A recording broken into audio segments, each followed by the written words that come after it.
Hello दोस्तों, हमारे channel प्यारी कहानियां में आपका स्वागत है। आज हम माँ दुर्गा के दूसरे स्वरूप यानी ब्रह्मचारिणी माता की पावन कथा को सुनेंगे।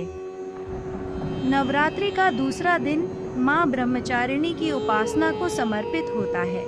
माँ ब्रह्मचारिणी तपस्या और संयम की प्रतीक मानी जाती है। उनका स्वरूप श्वेत वस्त्रधारी, दंडायुक्त और कमंडल धारण करने वाला है।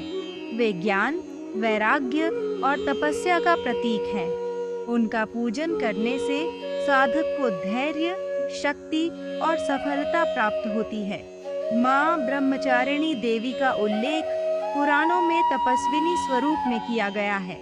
यह कथा भगवान शिव और माँ पार्वती के विवाह से संबंधित है। पौराणिक कथा के अनुसार जब देवी सती ने अपने पिता दक्ष के यज्ञ में आत्मदाह किया, तब भगवान शिव अत्यंत व्यथित हो गए और गहरे ध्यान में लीन हो गए।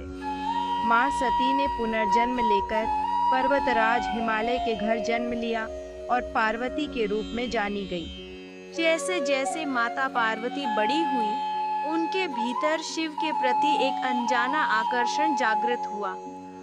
तभी नारद मुनि उनके महल में आए और उन्होंने बताया कि उनका विवाह भगवान शिव से ही होगा, लेकिन इसके लिए उन्हें कठिन तपस्या करनी होगी। यह सुनकर माता पार्वती के मन में शिव को पाने की इच्छा और भी प्रबल हो गई और उन्होंने संकल्प लिया कि चाहे जितनी कठिनाइयां आए, वे घोर तपस्या करके ही शिव को प्राप्त करेंगे। माँ पार्वती ने हजारों वर्षों तक फल फूल खाकर और बाद में केवल बिल्व पत्र खाकर कठोर तप किया। धीरे धीरे उन्होंने अन्न जल का भी त्याग कर दिया और केवल वायु पर ही निर्वाह किया। उनकी इस कठिन साधना से देवगण और ऋषि मुनि भी चकित रह गए।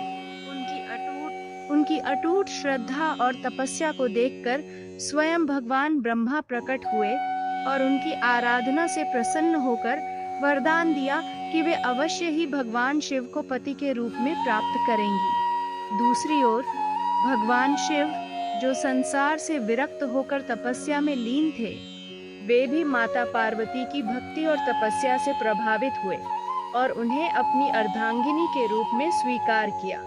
माँ पार्वती के इस कठिन तप और साधना के कारण ही वे ब्रह्मचारिणी कहलाई। उनका यह स्वरूप हमें यह सिखाता है कि आत्म संयम, तपस्या और धैर्य से जीवन के हर लक्ष्य को प्राप्त किया जा सकता है।